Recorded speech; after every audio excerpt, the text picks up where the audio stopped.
Professor Schippers, may I ask you some questions? Yes, of course. What do you want to know, Rico? It's November 12th, 2024. Welcome to Follow the Science. I'm Rico Brouwer, talking to my co-host. What's our relationship, Michaéla? However, she's all the way down under. Well, Stanford, Michaéla, yes? Stanford University, yes. I'm visiting here. I'm visiting...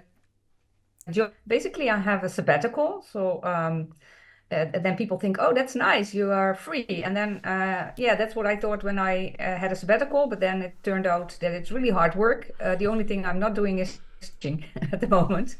But I'm working with John Ioannidis and also with Gregory Walton. John Ioannidis is known for his work on infection fatality rate in the beginning of the COVID-19 crisis, but also for his meta-science. So he's written a paper that's called Why Most Research Findings Are False. And this has been, I think, the most cited paper in the history of, I don't know, the most cited paper that I know. And over 1 million people watched that paper and downloaded it. And that's really a crisis in science, that more than half and maybe 70, 80, there are different estimations, but that more than 80% of scientific findings are false. And there's all kinds of explanations for this. One of them being that we are being pushed to publish a lot instead of being very, very careful, maybe. It's been a while that we recorded something with Follow the Science. This will surely be watched by a lot of your followers from the Netherlands who know you as a professor of behavioral science and performance management at the Erasmus University. Performance management. Yeah, there you go. And I know you're on sabbatical, and you told me that means, if I understood correctly, not teaching in front of a class, but that doesn't mean that you're sitting behind a palm tree sipping pina coladas. But how did you end up in Stanford? Still coffee. Yeah, coffee. Okay. Cheers. What's the mission? What mission are you on, Michaéla? I'm on a mission to publish some work that I have done with John Ioannidis. We've been working together. It was really interesting. During the Corona times, I was not allowed to cite him. So it was really interesting. I was writing a paper on how to optimize decision-making in COVID-19 crisis. And then one of the reviewers told me that I shouldn't cite John Ioannidis. And I was like, but this is the most cited researcher in the world. He's the top 10 scientist. Why shouldn't I cite a paper from him? And then they referred me to a paper or a blog that was written about that paper, that he had a small grant from an airline company, and that was somehow a reason not to cite him. But he declared this conflict of interest, which is what you should do. So there was no reason not to cite him. So then I decided to write to John Ioannidis, and I got a really nice email back. And he said, you have to be hard on the content, but soft on the human side. And I thought, oh, it's a nice answer. So I decided not to leave the site in, and then my paper was rejected. But later on, I started working with him. I had great fun the other day. I sat in on a presentation that you did, and I've been following you for years now, and closely also. I've seen you deliver your work to great venues with students, but also to little venues with interested people from the Netherlands. And I saw a subset of that, or presented, and Johnny is sitting in a small room with only a couple of people, and I see him doing what I watched him doing over the last couple of years, going, that's not an exact science that you're doing. I mean, it's behavioral science, it's people science, so that's by definition not exact. How do you measure that? And that's his strong point. So how did that go? Yeah, is really nice because he asks questions that not everybody asks. And I've been doing a similar presentation in psychology. And in psychology, they really got to, so I saw the difference now because he's in the medical department, and psychology department, by the way, is a beautiful campus here in Stanford. I think, basically in general, the campus is the biggest in the world. But the psychology, the medical campus was like small, at least the building where I was in, and it was new, but not really that attractive. And then the psychology campus, like a huge field of grass, fountains, a church, like a castle-like building. I was like, whoa! I'd seen it on pictures, but if you go there, it's like amazing.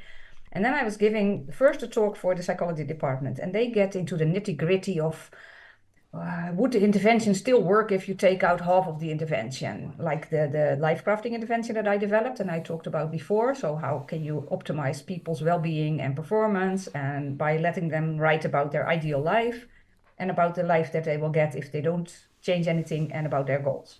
So these are the three things I write about. So, and they get like, if you take out, what will be the minimum that will still work, and into the nitty-gritty of how you measure it and everything. And I'm like, oh, okay, yeah, that's psychology. I know that basically. But then being in the business school, I got a little bit unused to this kind of questions.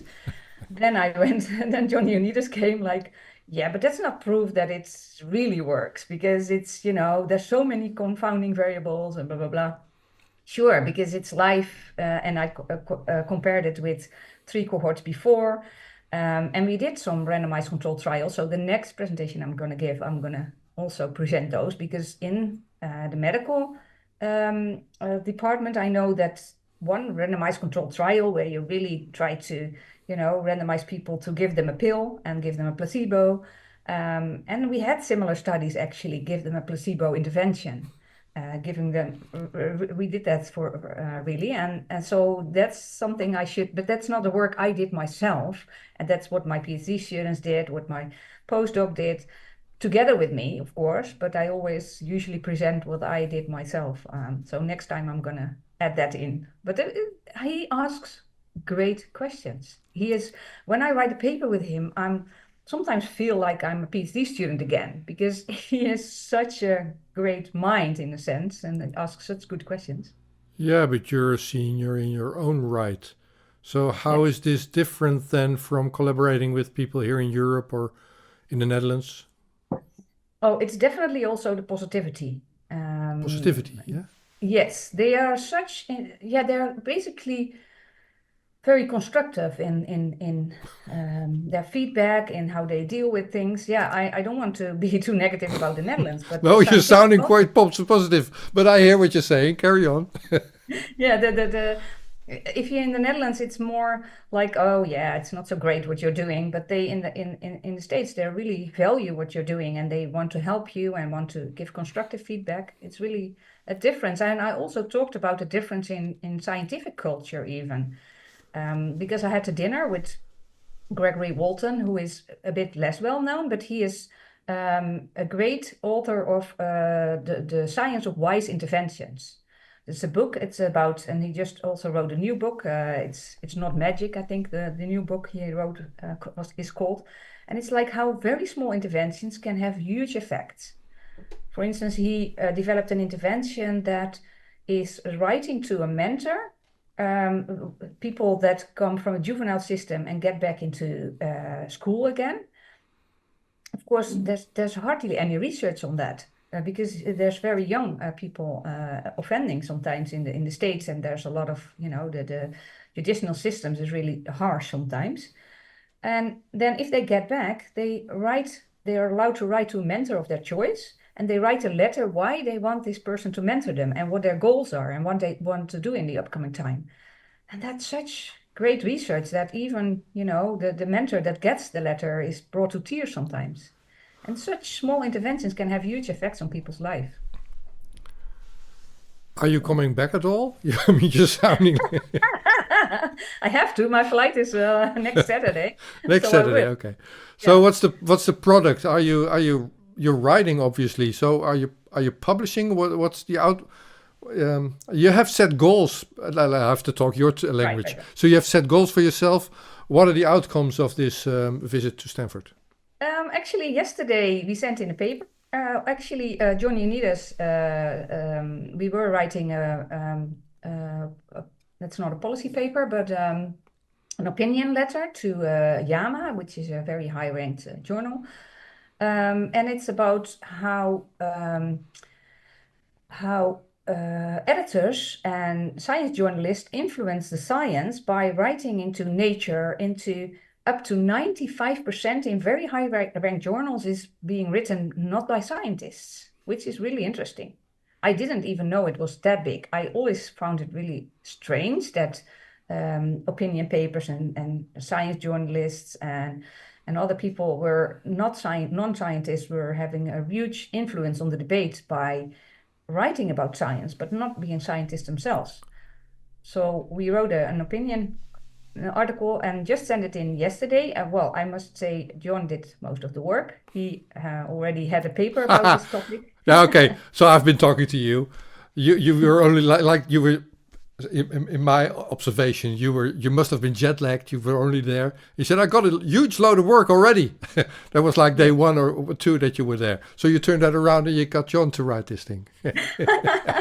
No, he asked me to do a first version, but I'm not really good in writing opinion articles because I haven't done it before, and he was obviously much more skilled in it. So I did a first version. And then he took it and I said, yeah, that's nice, but I think we had a second paper even. That's a policy paper. Most of what you've been writing for this paper is better in this policy paper. So that's the second paper we talked about, and I'm going to pick that up. But I don't think I will get far during my stay here. I will do that when I'm back. But I had a 2-hour talk with him about 3 papers. And the third paper is actually a follow-up on the death spiral effect paper that I had before, and how society is in a death spiral and how we can turn it around. That is a follow-up paper because there was one editor of a sociological journal. He wrote to me, "This is the best paper I've ever read on this topic, and please can you write for my journal?" And usually I don't do it, but this was very personal. You get a lot of invitations. I read your paper, please write a paper for my journal. But he was very personal, and so John and I decided to write this follow-up paper. So this is I will do the most work on that one. Observing you, I know you're working, and I know your time zone. I see you working late at night also, but you strike me as someone on vacation. So this is healthy. Yeah, that's good. But in the morning, I'm always, that's why I wanted to do a morning session. I'm always a bit more, let's say, less tired. Actually, I've even picked up MMA fighting here. Yeah. I wanted to do Taekwondo in the evening. Are you? And then, Did you manage?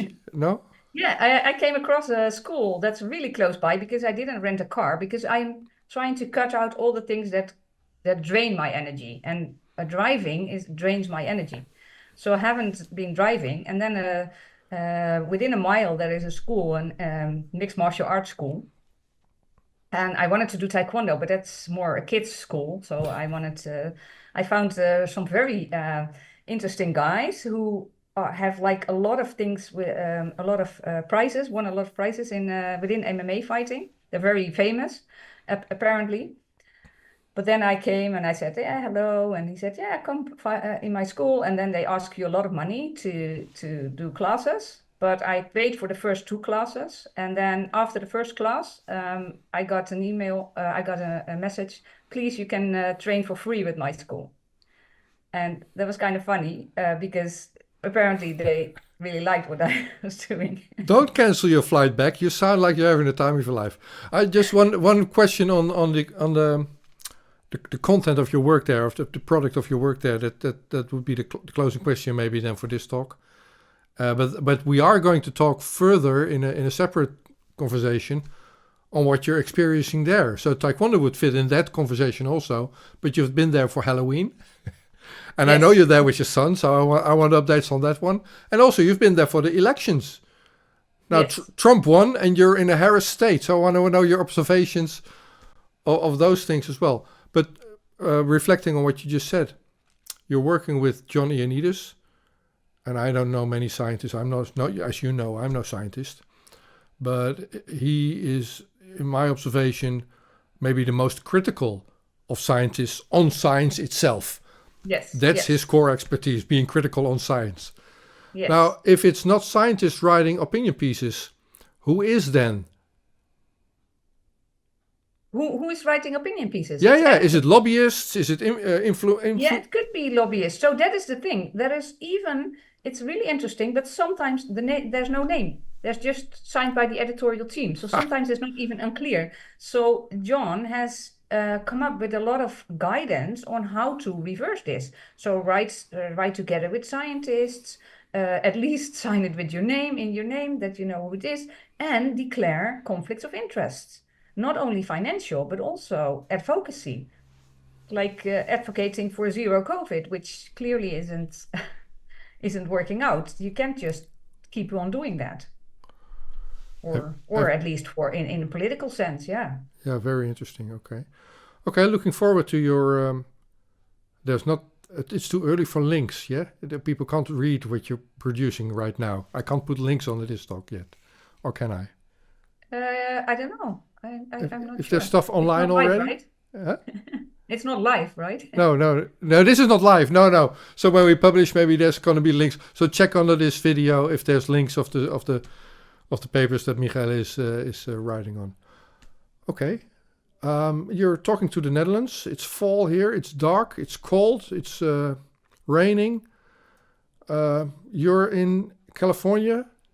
Yes. Lots of sun. It's really cold. In the mornings and evenings are really cold, like 7 or 8 degrees.